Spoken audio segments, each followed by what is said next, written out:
Black magic वाला ससुराल। आज शर्मा परिवार में काफ़ी चहल पहल का माहौल था।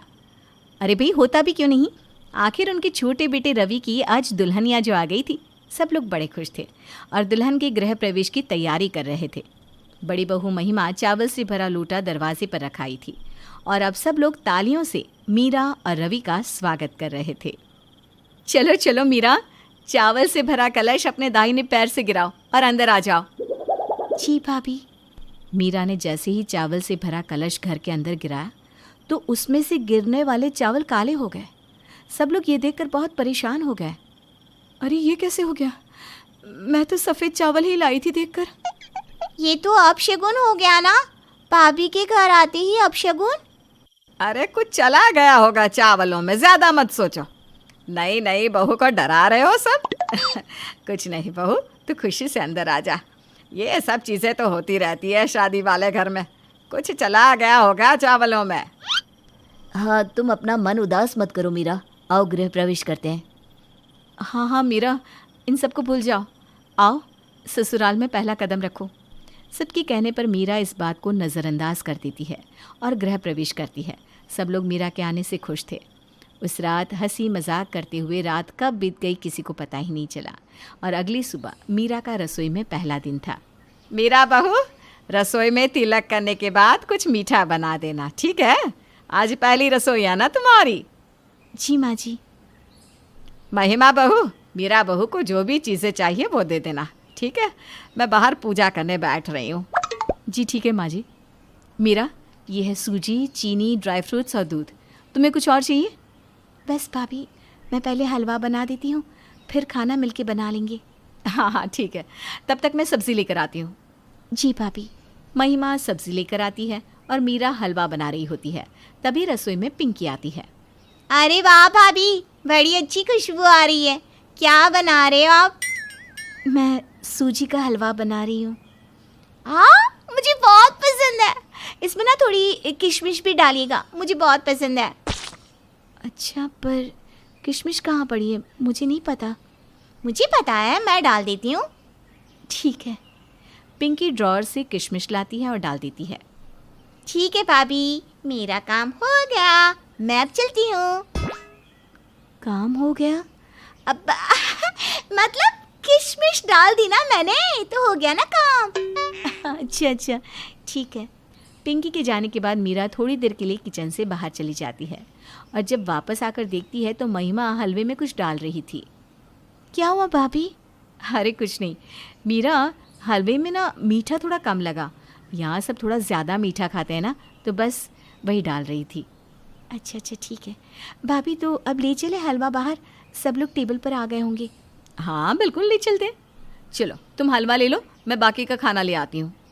मीरा और महिमा ने टेबल पर सारा खाना और हलवा लगा दिया और सब लोग बड़े उत्साह से टेबल पर बैठे हैं। लो लो जल्दी करो, तुम्हारे हाथ का हलवा खाने के लिए सब लोग तरस रहे हैं। हाँ भाई, और सबसे ज्यादा तो तुम्हारा पति तरस रहा है, देखो तो इसे जरा। हाँ हाँ, मैंने सबके लिए हलवा बनाया है, ये देखिए। मीरा, ये हलवा तो देखो, ये लाल खून जैसा है। ये कैसे हो गया? मैंने खुद बनाया था हलवा और चखा भी था। हाँ हलवा सही था, मैंने ही तो चीनी डाली थी इसमें। हाँ, मैं भी किशमिश डाल आई थी।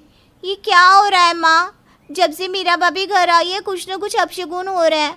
उस दिन गृह प्रवेश में वो हुआ और आज उनकी पहली रसोई की रस्म भी खराब हो गई। हाँ, अब तो मुझे भी टेंशन हो रहा है माँ जी। अरे पता नहीं ये सब क्यों हो रहा है, मुझे तो लगता है हमारे घर को किसी की नज़र लग गई है। हाँ माँ जी, मुझे भी यही लग रहा है। पर ये सब क्यों हो रहा है और कैसे, मुझे तो कुछ भी समझ में नहीं आ रहा। अरे बहू, तुम ना ज़्यादा सोचा मत करो, अपना मूड मत खराब करो। हाँ माँ सही कह रही है मीरा, हम करेंगे इस बारे में कुछ, लेकिन तुम अभी परेशान मत हो, ठीक है? हाँ भाभी, आइए बैठिए, हम सब नाश्ता कर लेते हैं साथ में। चलो आ जाओ मीरा, बैठो, साथ में नाश्ता करते हैं। इस हलवे को मैं बाहर फेंक आती हूँ।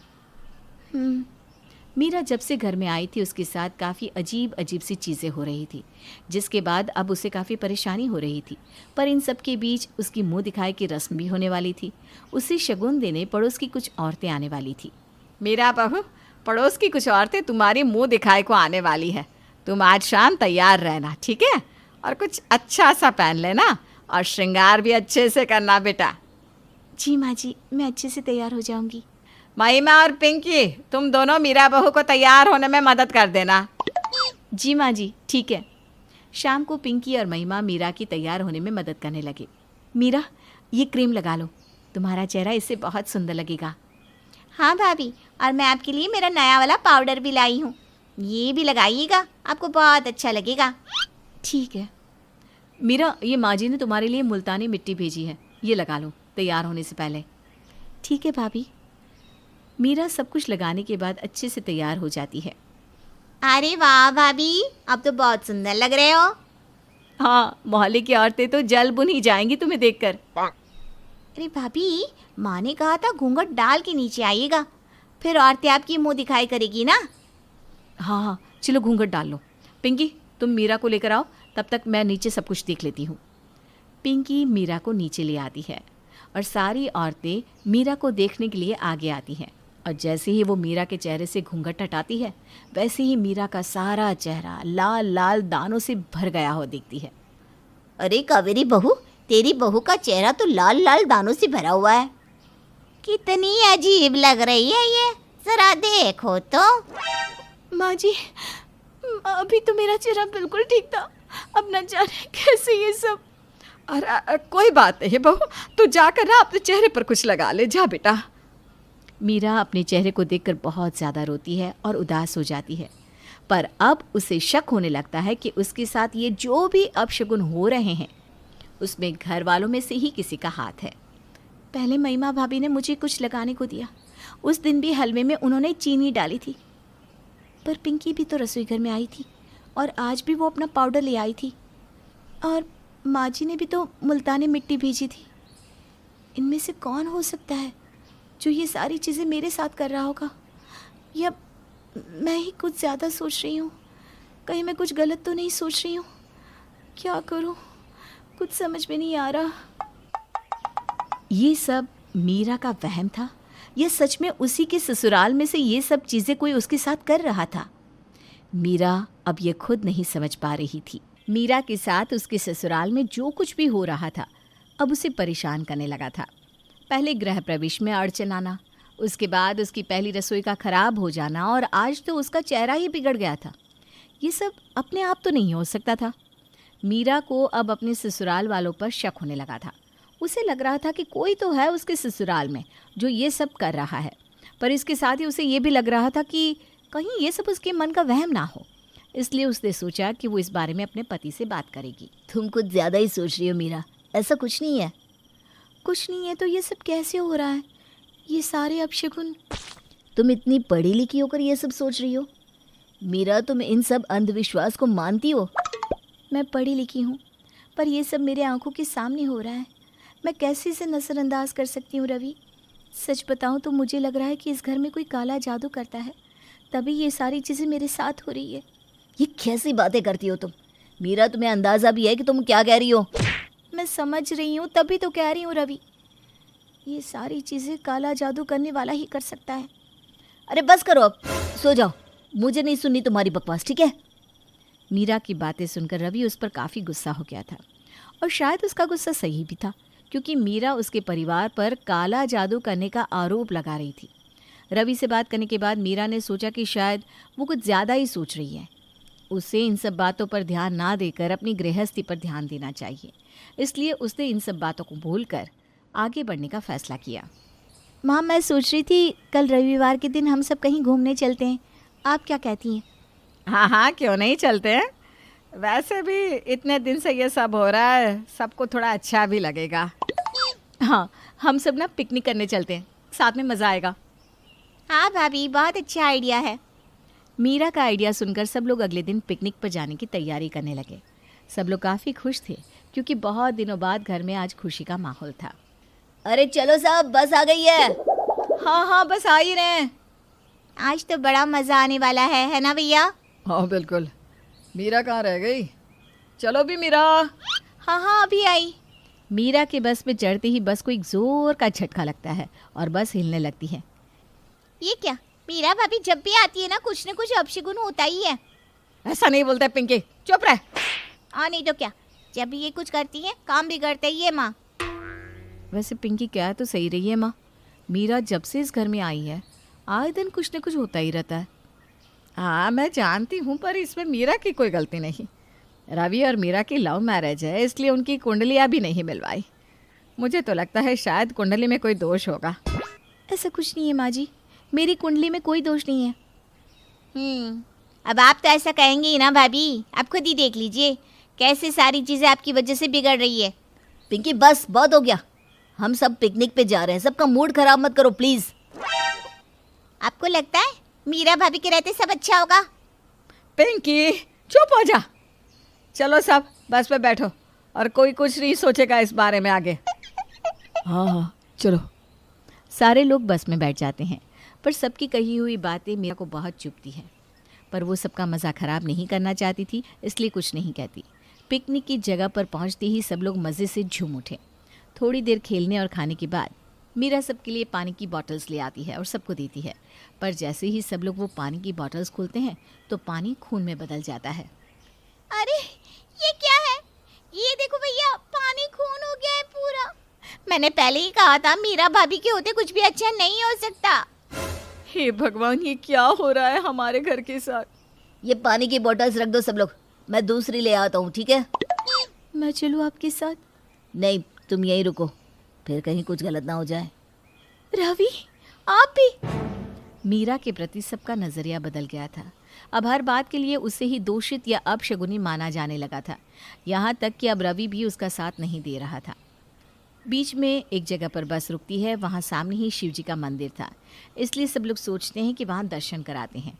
सब लोग मंदिर में दर्शन करने जाते हैं और सीढ़ियाँ चढ़ते हुए कावेरी का पैर मुड़ जाता है। मैं आगे नहीं चल पाऊंगी, तुम सब दर्शन कराओ।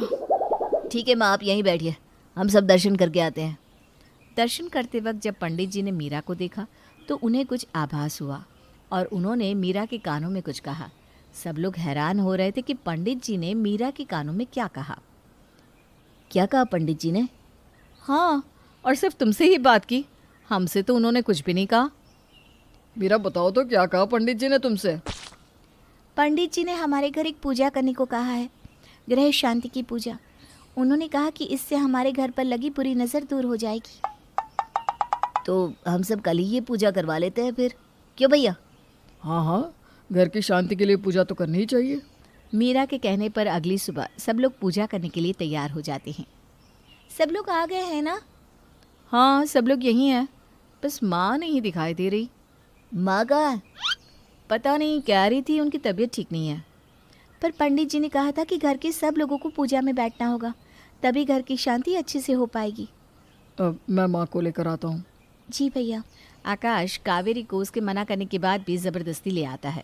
अरे तुम लोग समझ क्यों नहीं रहे? मेरी तबीयत ठीक नहीं है, मैं नहीं बैठ सकती पूजा में। माँ बस कुछ देर की तो बात है, पूजा खत्म होती ही आप आराम कीजिएगा। नहीं नहीं, मैं जा रही हूँ। माँ बस कुछ वक्त लगेगा, आप बैठिए तो सही, मैं पूजा शुरू करती हूँ। ओम त्र्यंबकम यजामहे सुगंधिम पुष्टिवर्धनम उर्वारुकमेव बंधनम मृत्युर्मुक्ष्यमामृतात्। ओम। मीरा जैसे ही माँ मृत्युंजय का जाप करने लगती है, कावेरी उठ के जाने लगती है। अरे माँ कहाँ जा रही है आप? मैंने कहा ना मैं बैठ नहीं सकती पूजा में, तुम लोग समझ क्यों नहीं रहे? पर माँ जी ऐसा क्या है जो आप नहीं बैठ सकती पूजा में? हाँ माँ, पूजा ही तो है बस। माँ बैठिए ना, मीरा तुम बोलो मंत्र। नहीं कहा ना, मतलब मत बोलना मंत्र, वरना मेरे काले जादू का असर चला जाएगा। कावेरी अपने गुस्से में अपने मुंह से सारी सच्चाई बता देती है। हाँ, अब माँ ने सच बोला।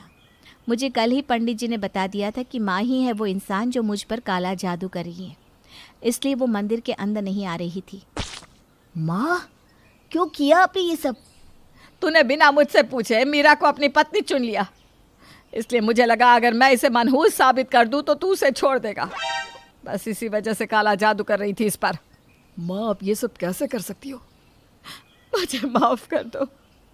मेरा बहू, मैंने गुस्से में आकर ये सब कर दिया। हम लोग आपको भगवान से भी ऊपर समझते थे माँ। और रही बात माफ़ी की, तो हम में से कोई आपको माफ़ नहीं कर पाएगा। हाँ माँ, आपने ये बिल्कुल सही नहीं किया। आपकी वजह से मीरा को क्या क्या नहीं सहना पड़ा माँ जी। मैं आपको माफ़ नहीं कर सकती। मुझे माफ़ कर दीजिए भाभी, मैंने आपको न जाने क्या क्या कह दिया। मुझे नहीं पता था कि मेरी माँ ये सब कर रही है। कहते हैं कुछ गुनाहों की माफ़ी नहीं होती। उस दिन कावेरी सबकी नज़रों में गिर गई। वो सबके साथ रहती थी, पर अब कोई भी उसे वो प्यार और इज्जत नहीं दे पा रहा था जो पहले थी। उसका काला जादू अब उसकी काली किस्मत बन चुका था।